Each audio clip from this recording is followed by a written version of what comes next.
Mici i Njoka.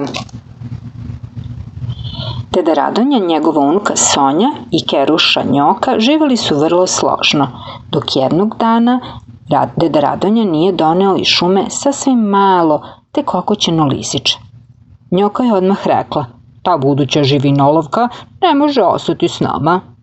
"Ne preteruj, Njoko," rekao je deda Radonja. "Lisiče je malo, pa ćemo ga pripitomiti." Maloj lisici dali su ime Mici.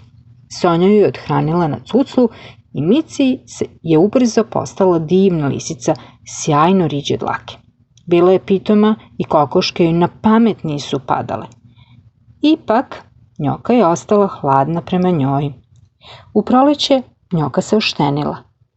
6 do zla Boga nemirnih kučića zadavalo je silne brige svojoj majci. Tada se Mici ponudila da joj pomogne. Mici lisica.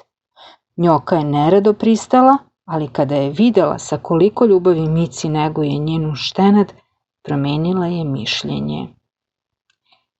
Tako su od tada složno živjeli svi 4, a sa kučićima bilo ih je čak 10. Čiča miča i gotova priča.